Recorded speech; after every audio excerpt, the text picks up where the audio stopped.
I would like to begin by acknowledging the traditional custodians of the land on which we meet today and pay my respects to the elders, past and present. I extend that respect to Aboriginal and Torres Strait Islander peoples here today.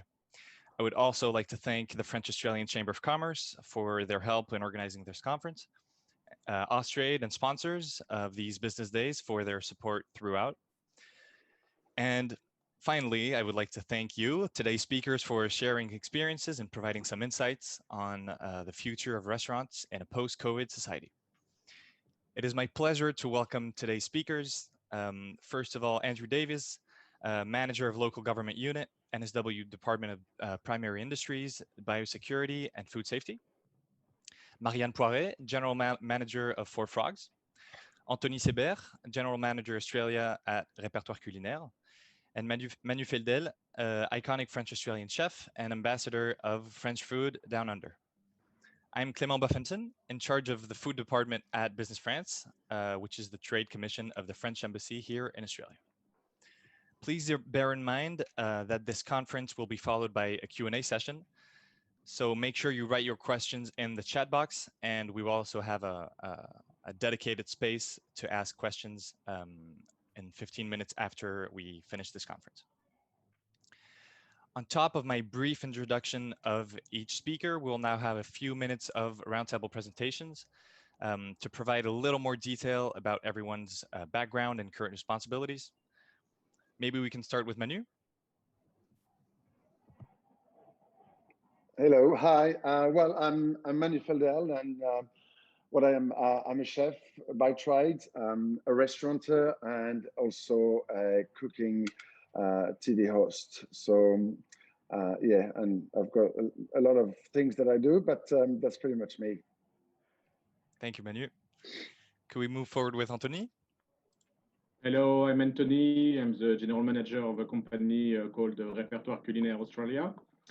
I spent 20 years in hospitality industry running hotels, restaurant, and event organizer. And a few months ago, I moved to another industry that is importing and distributing French premium product in Australia. Beautiful. Marianne? Hello, my name is Marianne. I'm the general manager for Four Frogs Creperie.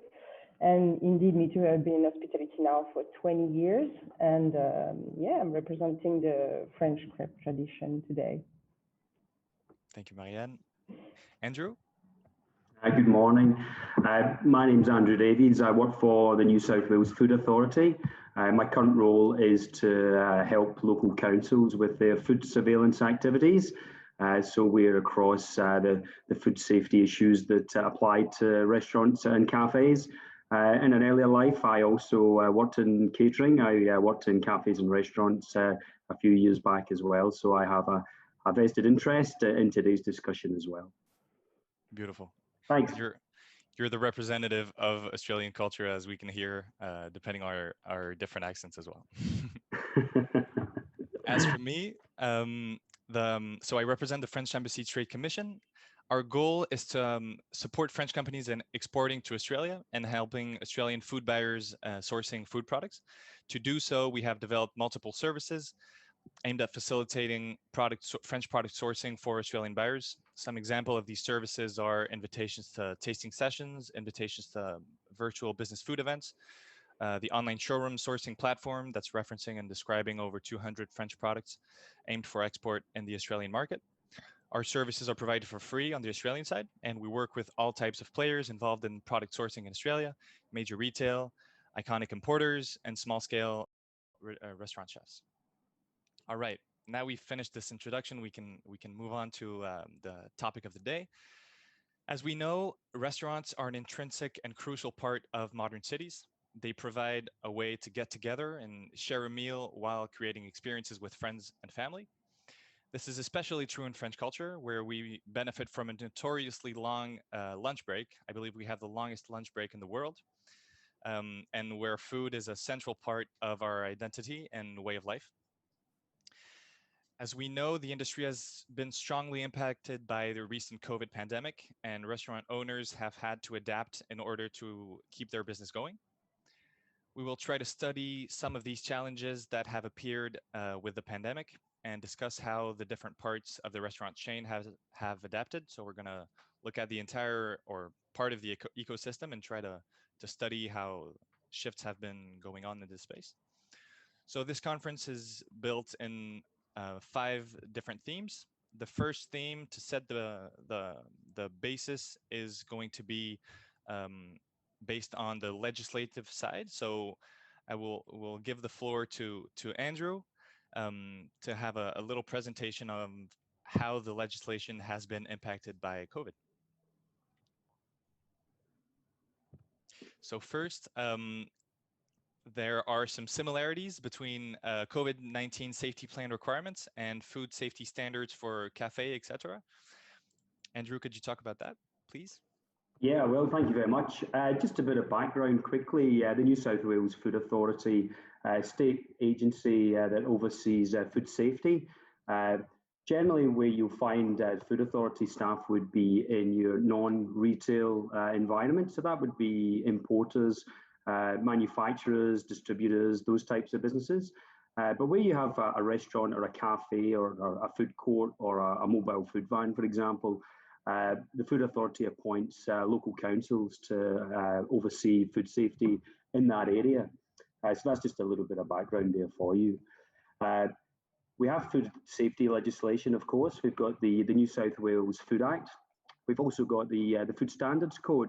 Now that's bi-national legislation, so that applies in New South Wales, but also across all states and territories in Australia, but also in New Zealand as well. And very, very briefly, what does the Food Standards Code and the Food Act talk about? Well, effectively, it talks about food handling controls. That might be receipt of food, storage of food, processing, display, transportation, and even disposal as well.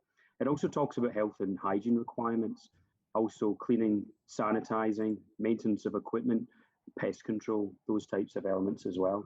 Anything really that would happen in a cafe or a restaurant or other food business, of course, that might impact on the overall food safety of that product. So we also now have, with the emergence of coronavirus, the public health orders, which is administered by New South Wales Health. They've placed controls, conditions and restrictions on all manner of society, not just food businesses, but also just the general population as well. I should mention as well that as we have today's discussion, these are evolving and changing on a weekly basis sometimes. So certainly just be, whatever I talk about just now, just be aware that yeah, we've always got to check what the most recent requirements are. But what do they say for cafes and restaurants? Well, the operator must have a COVID safety plan in place, and they must register it as COVID safe as well. What does the plan do? Well, it enables the operator to provide clear directions on fulfilling those public health obligations to reduce the risk of COVID-19 transmission. A couple of key points for you. Physical distancing, you will have heard about that concept. The maximum capacity for any hospitality venue, of which a restaurant, a cafe, or a pub or a club would be, is 300 patrons. Loosely, that's 1 person per 4 square metre for indoor areas. Recently, just at the end of last week, that was relaxed to 2 square metres, so effectively double the capacity for those outdoor areas as well. And of course, those larger areas, you would need a COVID marshal as well, just to oversee the operations, but also to reduce mingling, have patrons seated, those types of restrictions. It requires record keeping as well. So dine-in patrons must provide those contact details. The business must ensure that people provide them, and these need to be retained by the business and provided upon request as well. Effectively, that's so that the contact tracing can be undertaken swiftly and effectively if there's a potential outbreak. Another key point of those plans, to ensure the well-being of staff and customers. What does that mean? By having conditions of entry, excluding unwell persons, ensuring training for staff as well. And of course, as a similarity with food safety legislation, hygiene and cleaning within the premises as well. Businesses need to adopt good hygiene practices, reduce those touch points for customers. That might be where they press buttons or touch menus, for example. Hand and soap is available, and paper towels available, sorry, in bathrooms. No self-serve. Limit the sharing of condiments. Clean menus, as I mentioned, but also chairs, tables, and customers as well. Interesting. Thank you, Andrew. Can we follow up with what food safety considerations are necessary to have your food business evolve? Yeah, we've seen in recent times, and maybe today's my fellow panelists might have some experience of this as well. Certainly, we're finding where there was those restrictions placed on operations, and businesses were asked to close in some instances as well. Many businesses, now that they've re-emerged and opened up again, they've had to adapt their business and to I suppose to keep the dollars coming in. I suppose that some of those considerations to make would be, number one, as I mentioned at the beginning there, keep an eye on the most up-to-date public health order requirements. There's an evolution there and an ebb and flow. It changes from week to week, month to month. So number one, just keep an eye on what those latest requirements are. But certainly if you're dedicating space to more kitchen space or more storage space or delivery only space, for example, certainly just consider the layout and fit out of those cafes, especially just to ensure that that you can meet those current distancing requirements. I mentioned that there has been a slight change to those outdoor components of premises. They've reduced that from 1 person to 4 square meters to 1 person to 2 square meters. So just to make sure that you manage your facility to adhere to those requirements.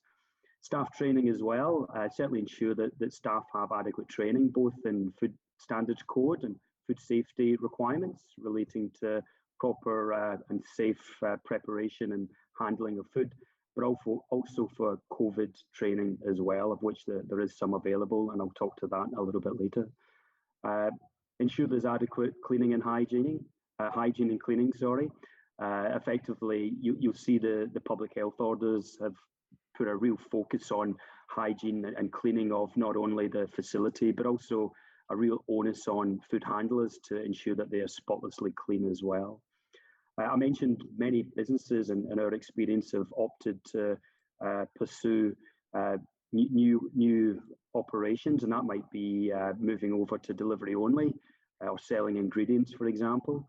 So certainly the advice there would be ensure normal food safety considerations are adhered to. That might be the packaging is appropriate, deliveries are efficient, but also does your product need labelled or do you need to provide information to the consumer?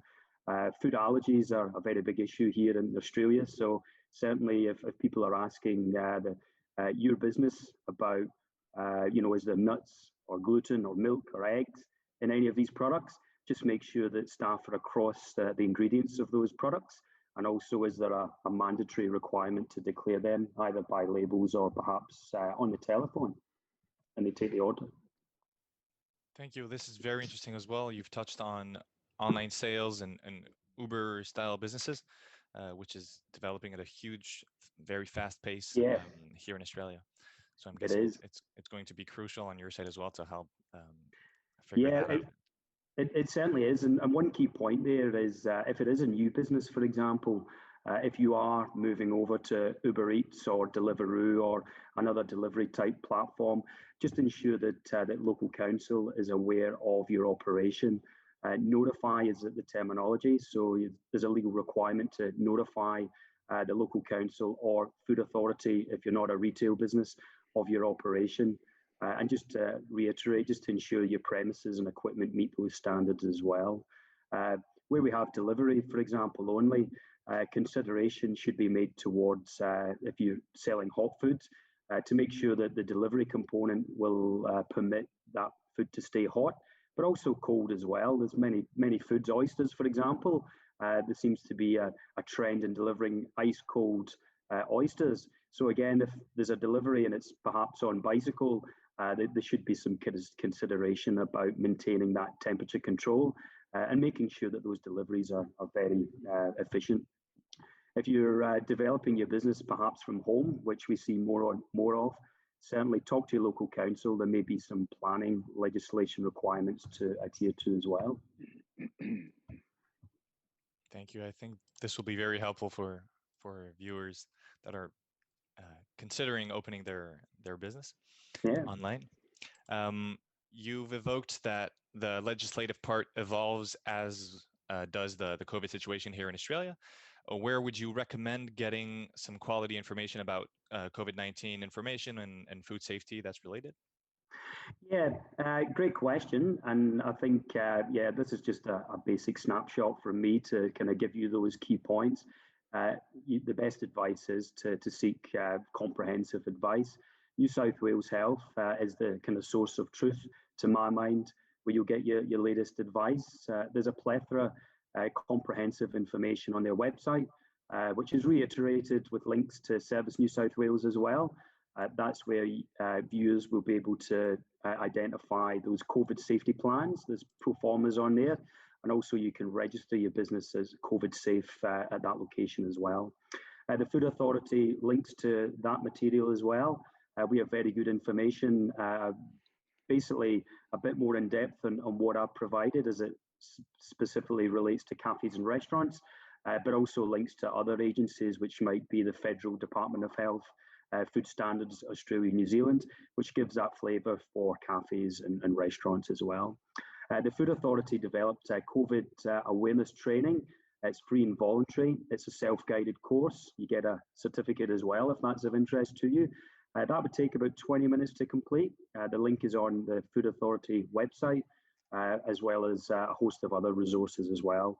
Not only from government, I am aware that industry, particularly some of those industry groups such as the Australia Hotels Association, Clubs New South Wales, Restaurants and Catering, got magnificent information. They've got courses and resources as well. So certainly make use of those.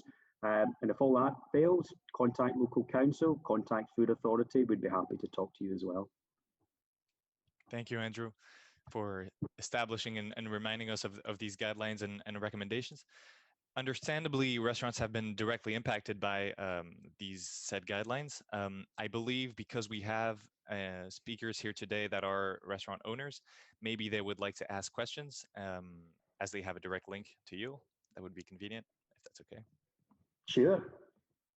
Marianne, do you have any questions? Yeah. Yes, I do. So first I have to say I'm very pleased to see how the government did adjust pretty quickly to implement those COVID plans, to help businesses to implement a good process to help our customers and staff to feel safe.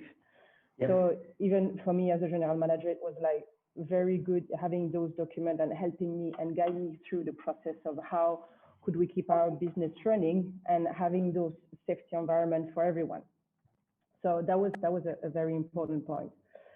So my question today, we are, I think in Sydney, even in New South Wales, we are pretty lucky to say that since the beginning, we had only 4,300 cases compared to Melbourne, when today we are on 20,000 cases. And if we compare to the rest of the world, such as in France, because I'm French, so I'm quite looking a lot into what's happening in France, we are into like 30,000 new cases every day. So it's pretty scary and overwhelming. So we live into a very exceptional situation, and it's hard to figure a way how to behave, what to do, what to think, and where we are going. So from my point of view for a business, so for example, today here in Sydney, when I go on a weekend, when I go for a walk or when I go at the beach, I can see like there is so many people out there. There is a lot of people. Social distancing is pretty inexistent, to be honest, outside. And when I look at the restaurants, now I don't understand why, we still have this social distancing inside the restaurant, because first, social distancing for me doesn't resonate with hospitality. I think that's the main point, that social distancing, hospitality, that doesn't make sense, but that's how it is because we're in crisis. But why today can we not have, especially I'm talking for New South Wales only, why can we not ease further those restrictions for restaurants? So can you give me like what's your insight about why can we not be more flexible about having more people in, or? Yeah, great question. Can I add on that, Marianne and Andrew? Just because I agree with Marianne. You know, you said that the rules change on a weekly basis, and suddenly you allowed, 20 people one day, 50 the next, 100 after that. What's the difference between what happened in a month ago and what's going to happen in a month later? It doesn't seem to make any sense to us as restaurateurs.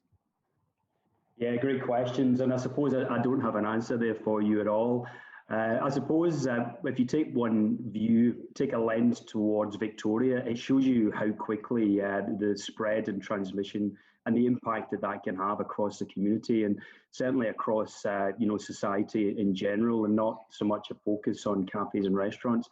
There is an ebb and flow, and I think the health experts effectively they recognise that. I think particularly for cafes and restaurants, the main concern is that people are in these facilities and in these areas for a prolonged period of time, and I think that's where the concern is. Certainly in other components of the retail sector, that might be pubs and clubs where patrons are consuming alcohol. There's a significant risk remains there as well. Mainly because people are, they might go in with good intentions, but after a few drinks, then perhaps they loosen up and they probably get a little bit more excitable than perhaps they normally would be. I did mention earlier that there has been a slight reduction in those outdoor areas of these venues. So I suppose that reflects the fact that there's been strong performance and good compliance. But I absolutely agree with your observations, Marianne. It does seem to be quite a relaxation in many people's approaches to that. So I suppose that the ebb and flow of those public health orders reflects the current risk, but it's overall, it's not a one size fits all. Unfortunately, it will probably just ebb and flow as the transmission rates occur. We had a recent spike in Lakemba, and again, it shows you how quickly things can change in that respect. So I suppose it's just being risk averse at this point, ensure that those businesses are complying, the transmission rates are low, and then there'll be a review. But my understanding is New South Wales Health are monitoring compliance data from all the inspectors that are out there. There is a feedback mechanism for customers to make observations and pass that to Service New South Wales. And again, that information is reviewed for trends as well.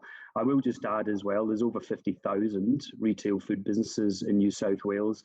So it is quite a significant task to get around all of them and ensure that operators have those plans and that they're adhering to them as well. I think if I can speak for all restaurateurs, the frustration, for example, I went to the rugby this weekend. There's 30,000 people there, and there's no social distancing. Everyone's side by side screaming for their teams. Everyone's queuing at the beer counter. Everyone's queuing for the food. And that's why it's frustrating for us, because the rules are different for everyone. They're different for different cities, different states, different countries, different businesses.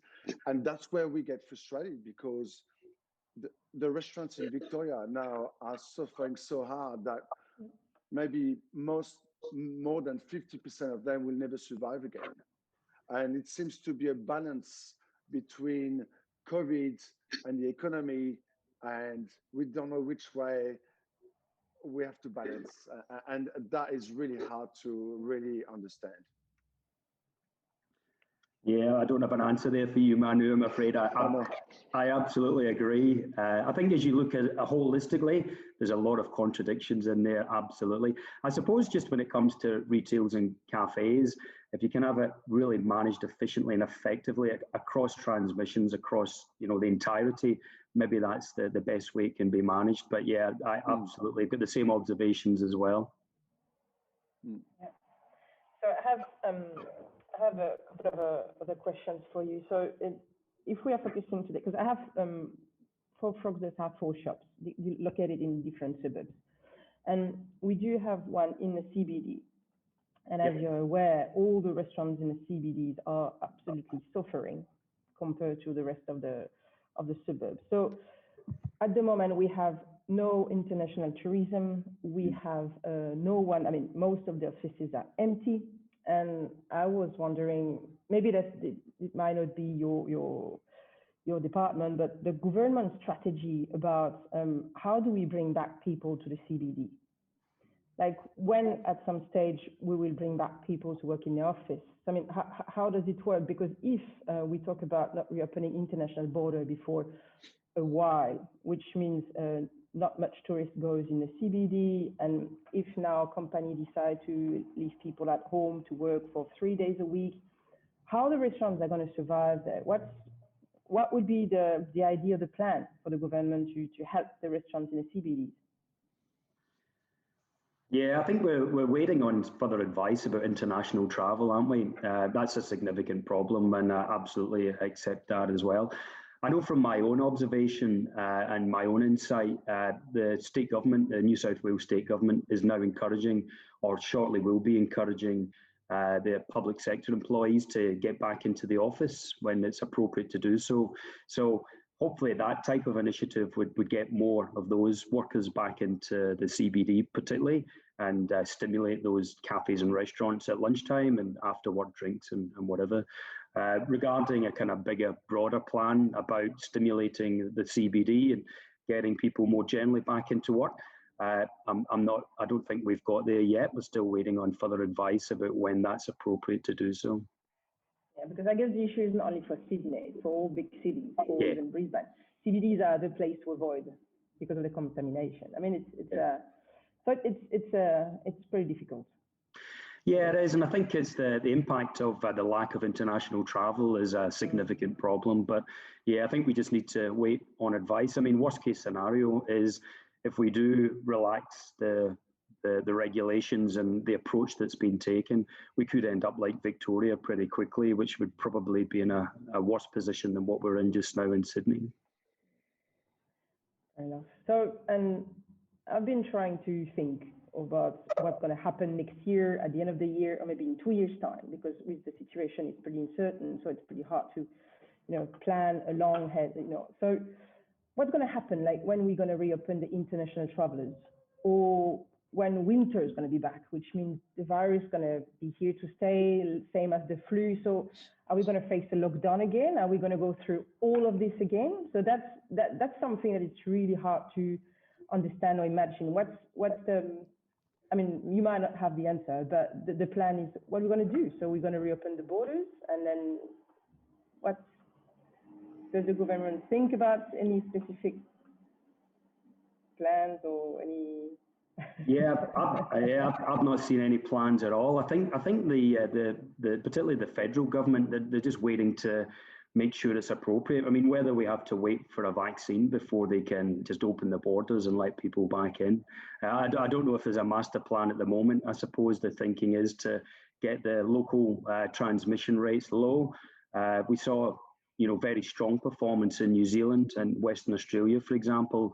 And I think New South Wales and Victoria are certainly trying to model that as well. I suppose at this stage, it's just a wait and see, isn't it, to see what can happen. Yeah, but I guess some businesses might not be able to survive, like if you pass the first wave. So just like wait and see is just like to run a business a bit complicated. So I understand everyone, I mean, it's not only hospitality, there is like many, as we say, like even producers, and there is a lot of, everyone is affected by it. So it's the wait and see is very hard to manage. Yeah, absolutely. The thing is with any viruses, we need to understand exactly what the virus is and what it does and what it doesn't do and so on, because otherwise it's an ongoing thing. It's a forever thing. It's not something we're going to be fixed in the next couple of years. Even talking about a vaccine, you can't just create a vaccine in just the space of a couple of months, or hoping it's going to do something, or it hasn't been tested enough. So Andrew, we're not asking you for an answer on that, but we need to be realistic. And unfortunately, that we need the restaurants that are still open today are going to need to be helped in some way, somehow, because this is not going to stop anytime soon. So, restaurants still have to pay rent, they still have to pay bills, they still have to do all of these versus not having enough customers walking in. So there's the outgoings is crazy, the incoming is non-existent. And I know this conversation is going to go nowhere, I suppose. I think we're sharing our frustration more than anything else, because unfortunately, it is a virus, and until we know exactly what this virus is doing to us, there'll be no solutions. I think this is what it is. And we need to really understand how serious is the virus is, and that's becoming political more than restaurants. Thank you to you two for sharing your concerns, and thank you, Andrew, for centralizing these questions. I'm sure it's very direct questions that a lot of restaurant owners are having in mind, and we appreciate the exchange platform, and we believe it's a good way to communicate directly, even though it puts you in a tough spot, because we're trying to evolve with the situation of COVID, and we're all hoping it goes better. So with this, we conclude the first theme, the first legislative aspect. We're going to move forward with the second theme, which is a little more focused on restaurants and how restaurants have adapted themselves during COVID, especially. It's clear, as we've talked about just then, that the pandemic has greatly impacted the restaurant industry. Some of these impacts are, to keep it brief, and maybe Marianne and Manu can share their feelings on this as well, but limiting the number of customers, Marianne talked about it, especially in the CBD, forcing personnel modification. We know that a lot of personnel in restaurants were during a temporary amount of time in Australia, so they've had to make changes as well, and reshaping the setup of restaurant rooms, for example. Marianne, you benefit, as you mentioned, from an interesting perspective, as you have various locations in different parts of Sydney. And these locations have been impacted in different ways. You mentioned that the CBD Four Frogs has been greatly impacted by the lack of international tourists. Can you touch on this point and maybe share insights on how different locations can be impacted differently? Yes, sure. So we have 4 locations. We have Lane Cove, Mossman, Randwick, and Circular Quay.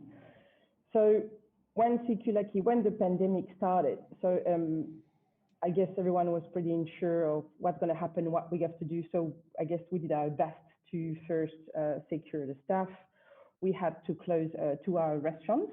The one in Lane Cove and the one in Circular Quay have been closed until June.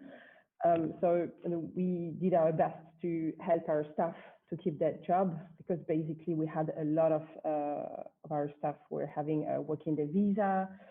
And then, so some of our staff left to go back to France. So we had to also readjust, help the one who stayed in Australia. So we provide job opportunities, the shop who stay open. We did a lot of takeaways, because the main focus was, of course, like just takeaways, and we start to develop Uber Eats. And so we basically put our hands in everything we could to keep the business running. And so we had to adjust and adapt. That was the idea. So so when we started, so we had Mossman, Randwick open. Basically, slowly we reopened Lane Cove in June, which we were pretty happy to see that the more we went through the pandemic, people start to feel safe about all the process we put in place for our businesses. So we already had a pretty very strong process into health and HACCP process. So entering into COVID for us was just some extra element added to it, but we were already wearing gloves. I had some masks for my staff to also, for customers and staff point of view. So, hand sanitizer at the entrance. There was this COVID QR code to make sure every time people were approaching the restaurants before crossing the line, you need to, enter your details into the QR codes. So Mossman, Land Cove, and Ronwick were kind of going okay. So we were pretty lucky in that sense because people who left the CBD were into the suburbs. So instead of people working in the office, they were working from home. And, you know, as we all know, human being is not meant to stay in the box on the computer all day long without sometimes going out and enjoying some quite good food and having some-ish relaxing time, even if the situation, I guess, was pretty stressful for everyone. So people who left the CBD went straight away into the suburbs. So we hadn't somehow been lucky in that sense that we thought that because of the COVID, no one knew what's going to happen. We might lose everything. But I'm very grateful because locals were very strong support for local restaurants. And because you couldn't go into other, you know, area, you had to stay in Sydney. So basically, locals support the locals. So this is how we went through so far, I guess, through the pandemic, except that CQ felt a bit left alone because that was hard to attract, you know, tourists, or no one wanted to go in a CBD, like because everyone was afraid. That was the thing, with social distancing, and people was afraid. So no, that didn't match pretty well with the hospitality mentality. Thank you. But yes, that was it. We can actually use our 2 restaurant specialists, including Manu, in the mix for the following questions. So you've talked about concrete changes that you made in the restaurants. Did you study and did you implement innovations? I'm talking about concrete innovations to maintain your level of activity as well. For example, delivery and such. Yeah. Yes. So basically, we become a very high-tech restaurant overnight. So we had to focus on more delivery process. So yes, we've been through also, you know, there is a delivery and there is those takeaway apps when you can order from your home and you go and pick up yourself. So we pushed a lot. We did communicate a lot about, yes, we are a safe environment for you to come and do your pickup or order delivery. So we had to push that way, and it did help. And now I do work also a lot. As I say, we have to adjust, and how we can stay out there by maybe approaching people on online masterclass. You know, so how you can have our amazing French crepe and in your safety of your home. So this is how do we talk to those people who doesn't want, you know, to go out, doesn't want to be affected or are not feeling safe. So we come to your home. We create the entertainment at your place. So that's something that I'm working a lot. And even now, if you go in restaurants or bars, you can order from your table without the waiter coming to you. So I like to say I would love to give more options to my customers. I don't want to be closed, and no, we have to adapt. That's how I guess the resilience, you know, us people are very resilient. So like we need to adjust.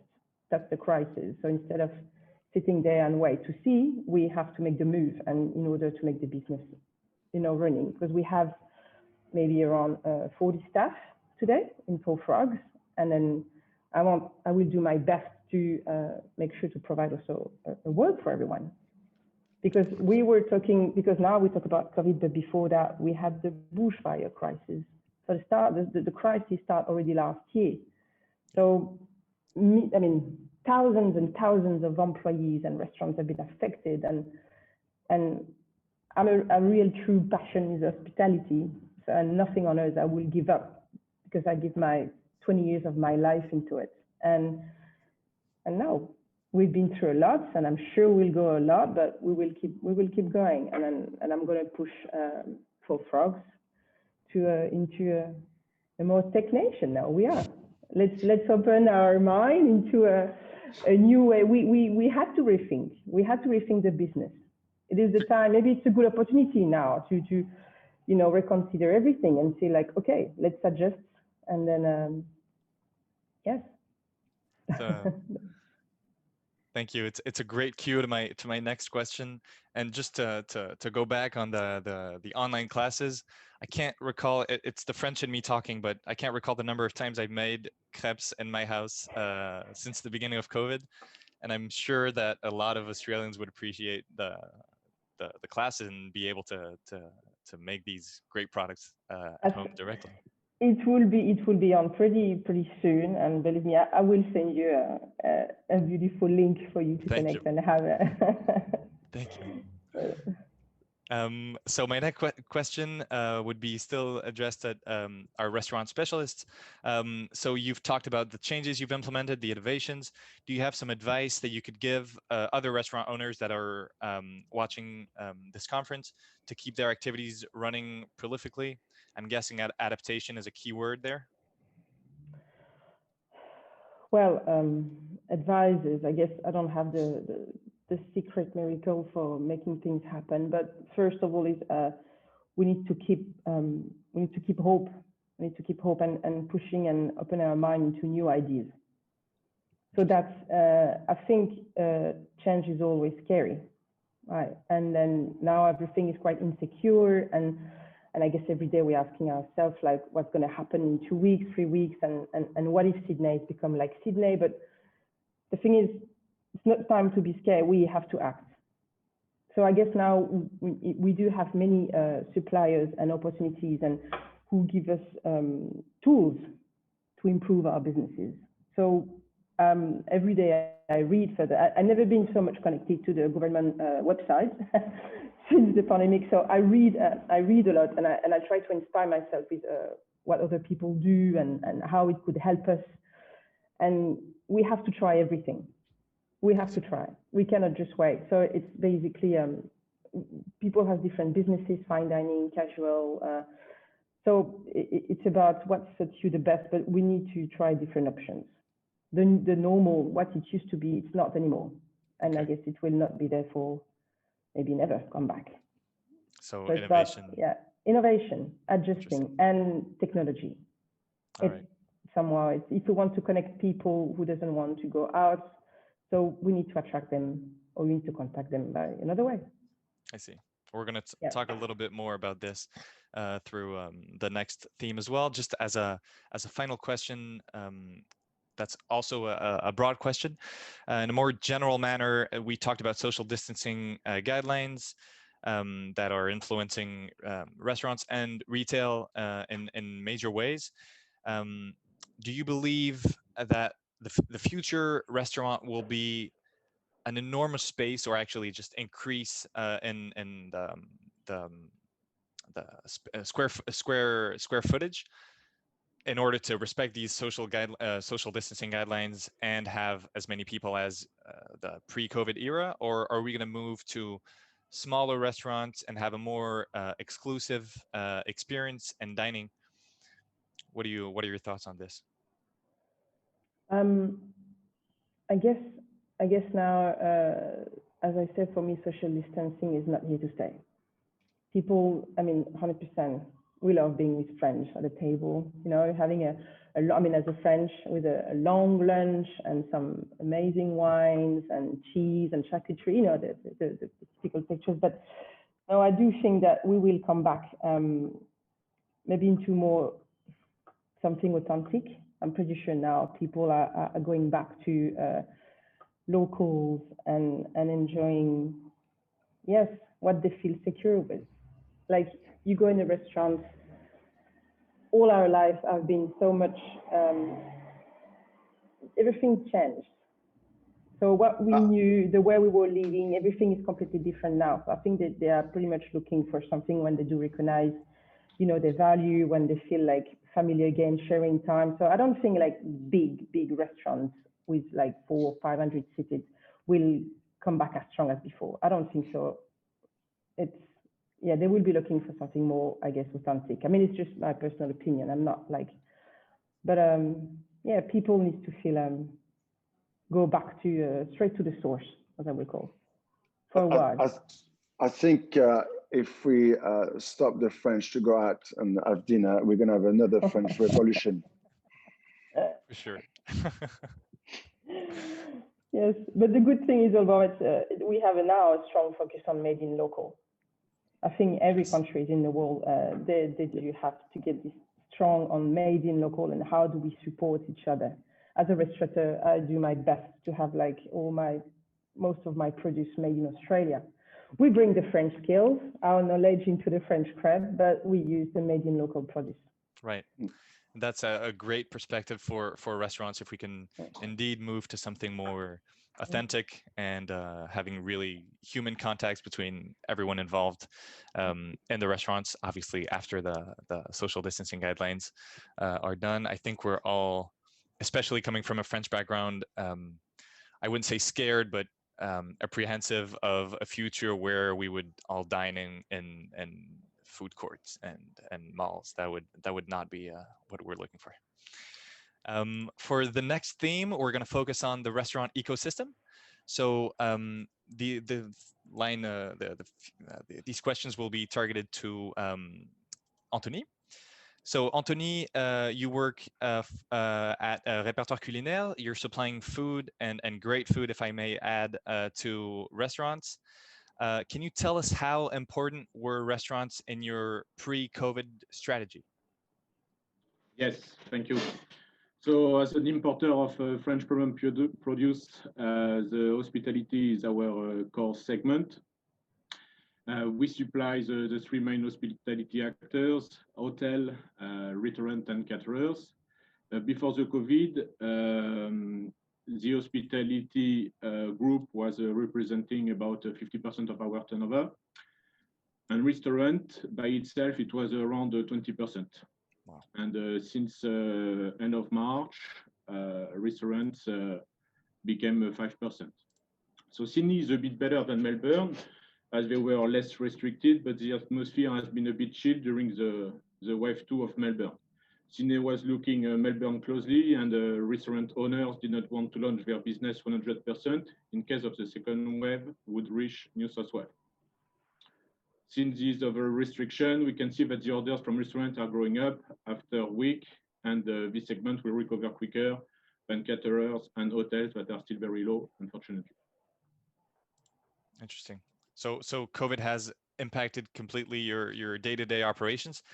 Has it impacted your long-term strategy? Are you in a situation where you're hoping that the situation with restaurants is going to evolve, or are you considering other alternatives to maintain your activity? Yeah, it has been very challenging. In fact, especially in Melbourne, we had 2 waves. The first one, like many businesses, we had to adapt. So we put ourselves in a telesale mode. Meeting were forbidden, social distancing. So what we decided to do is to keep a strong communication with our customer, giving support, like in terms of treasury, for example. The second wave and the stage 4 restriction, it was first of all to stay open. We were considered as a high-risk business. So as Andrew said, as a high-risk business, we had many restrictions. Set up the work from home, the work permit, density at work, high-risk COVID safe plan with all the hygiene, HACCP processes, etc. So everything Andrew spoke at the beginning, we had to comply with that. And when there is a time of uncertainty, like the COVID is bringing you, you are rethinking your organization. So like the procedures, the cost as well, we had to rethink about the cost, liabilities, organization of the work, job description, etc. To make it work. I see. Thank you. And have you implemented innovative ways to maintain your level of activity as well? Yes, so the strength of Répertoire Culinaire is to have several segments. So as we said, we have the hospitality, that is the main one, with hotels, restaurants, and caterer. But we also work with manufacturers, bakeries, industrial as well. And so when the hospitality was very, very difficult, we focused on the retail, manufacturers, industrial. So this was one chance for us to maintain our turnover. We double our effort on both segments. So following the effervescence as well of the e-commerce, we worked ourselves on an e-commerce platform called Gourmet de Paris with French premium produce. We sell them towards the individual, so it's a very appreciated. It is the very beginning of the platform, but we already have a lot of demand for our customers. Beautiful. So you're also integrating, as restaurants are integrating delivery and direct B2C delivery, you're also encouraging this channel of sales. That's quite interesting. And also, if we're able to access some gourmet and great products directly from you, that would also be much appreciated on the consumer end. If we can follow up with the theme that I've been looking forward a little more than the other ones, because I'm also representing French food here. This next theme is how to represent European, but most specifically French gastronomy here in Australia. We're very lucky to have 3 French food experts with us today, with Marianne, Manu, and Anthony. What key elements of French products do you believe are more relevant in the Australian market? So this is a little dissociated with COVID, but the following question will link. What are the key words or key element that you believe the Australian consumer is more receptive to? The terroir. The terroir. Yeah, French food is very famous for its terroir. It's very eclectic depending on the area. When you combine this terroir with centuries of tradition in cooking, you get the best cuisine in the world. Thank you. And I guess now, because Australians are traveling overseas, they will find our cuisine like in holidays. So you come into our place and restaurants, and then you want a French, like if you're in the south of France, or if you're in Brittany or in the east part, you just want to feel a bit like you're in holiday. Yeah, we are very lucky here in Australia. We can travel around the world without moving from here with our gastronomy. So it's fantastic. Definitely. And also the French food offer has so much more to offer than the products that are currently found here, which are cheese and some bakery products and crepes, obviously, and gourmet products. We have a lot more diversity and different ways to attend to the consumer. It doesn't have to be ultra premium, and we have a lot more potential, I think, of our national products in the Australian market. As Marianne said earlier on, we've got some amazing quality produce in Australia now. So it doesn't matter what cuisine you want to achieve, and especially if you want to achieve French cuisine, you can do an amazing bœuf bourguignon with some beautiful Wagyu beef cheeks from Queensland, and it's absolutely delicious. So I would love to try this. Yeah, and we do in Four Frogs, we do have a lot of French people, so we can definitely organize your lunch and talking in French. But that could work, and you can feel like in holidays. Sounds good. So this next question is targeted a little more. We've touched on it, but in the current situation, where international product sourcing. So we know that obviously bringing products that are competing with the local offer is not at all the goal of sourcing products from France. But we know that there are some products that are extremely linked to the terroir, as Anthony said, that are linked to specific ways of producing. So actually getting some international products to complement the local offer would actually be the most interesting way to source products here in Australia, in my opinion. We know that international product sourcing has been scrutinized at this moment because of the understandable need to support the local products. Are any of you, maybe Anthony, a little more dealing with scrutiny regarding international product sourcing, and how are you encouraging the sourcing of products coming from overseas? Are you focusing maybe on the complementary side, that it's not the exact same product that you would find here in Australia? Yeah, so we have a team back in France, purchaser manager that is always looking for great suppliers and producers. So we are looking for people that share a strong passion for quality.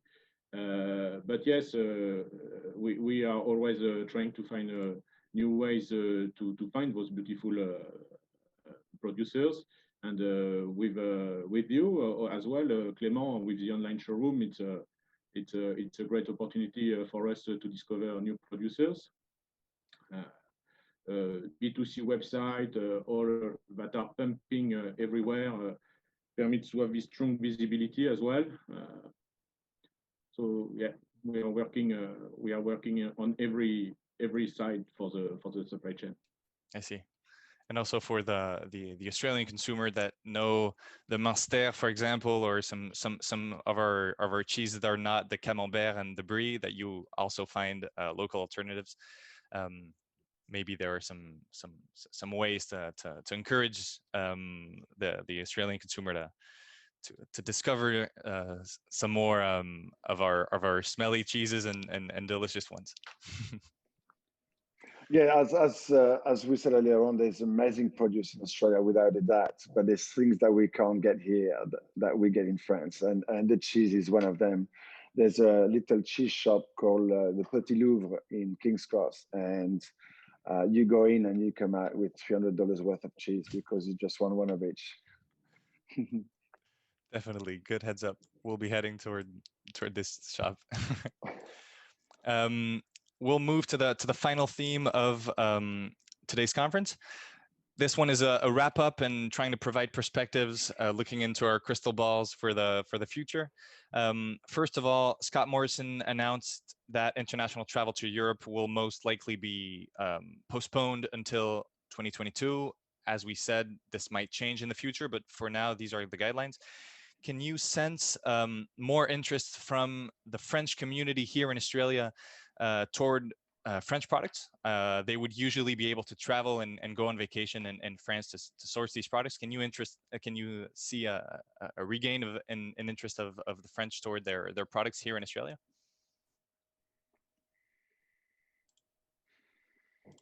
Well, I said we do, yeah, maybe even more in our shop in Randwick. Yeah, we do have a very strong French community coming into the shop. It does. I'm not too sure if it does give the feeling that, you know, it helps you with the homesick, and being into a French environment does help you to feel like home. I mean, this is what we tend to do for sure. But yes, I'm guessing after now, if you look at it, maybe after a year or 2 years without going back to France, yes, I'm pretty sure you have this strong need of being surrounded by your community in somehow. Even if you live there in Australia for many, many years, you still have in somehow this need of interaction with your culture. Right, and this will continue to gain interest the further we can't, the longest we can't go back to our home countries. I see. It's still a pleasure for me. I had a cheese tasting session this weekend with some incredible French cheese, and I had to admit that it'd been a while since I had some of our best products from back home. So regarding the next question, we're going to look at the perspectives and outlooks for the end of 2020 and 2021 with the decrease of COVID cases in Australia. We see that even though the COVID cases have decreased in Australia, it's the government's role to help protecting populations and maintaining health regulation to make sure that the Australians are safe. Do you sense that this experience, the COVID, has had a long-term impact on mentalities? I feel like we've touched on it earlier with Marianne, saying that the consumer will hopefully go back to Australia, to the restaurant in the same way. Do you think that there might be a portion of the population that's not really going to go back to the restaurant. They might be only going back to online sales. What's your feeling on this and perspectives for next year? I feel that people are going to go back to the norms regardless. I mean, that we're human beings, and that's what happens. It's like any type of news at any time of the world. We talk about it for a long time, and then suddenly it just disappears, and we move on to talk about something else. So, and we're gonna get, we're gonna have enough of it. One time people are gonna go, that's it. I'm going back to my normal life. I can't deal with this anymore. And the fact is because we've been living like this for forever. So when something happens like COVID, it's only going to be, even though that's going to be there also forever, I suppose we're going to get used to it. Our body are going to deal with it better, and we're just going to go back to norm. I don't see any other ways. I personally can't imagine simply ordering food delivery. I need the restaurant experience as well, and being surrounded with other people, having the interaction, the recommendations coming from the waiters as well. That's extremely important. Even if we go, I'll go for it. So even if we go back, I mean, I wouldn't say things go back to normal, but we need this interaction. That's how human being is. Yes, true. But somehow what I was mentioning was about the technology is here to stay. Like, Right. We have Zoom meetings, and it's going to stay like that. So we have maybe new elements going to be adjusting into our life. But of course, we will go back to restaurants, and we will go and drink wines and eat cheese, and we want to interact it to each other because that's what we need. But we have other elements now that are here, and it's going to stay. That's for sure. So we have, as I say, our new normal. And this is why now more restaurants will be into more e-commerce or, order with your phone on the table. This is going to stay. This is going to stay. So every time, I guess, there was a big revolution crisis over the world, there was new elements who've been adjusted because our life is I guess we're moving and we have to involve with it. So, yeah. I think that's a great outlook as well, trying to see the positive in this complicated time where it would actually be a good way to introduce new opportunities and new ways of doing business that are, as you said, here to stay. So we better start getting involved with all the technological aspects right now, because they're probably going to be here for the future years and decades. As the final question and wrap up, do you have any final element you would like to talk about before we close this session? All good. All good. We've been pretty thorough. That's good. Yeah, All good. I think so. We can still introduce new themes in the Q&A part that's going to follow this conference.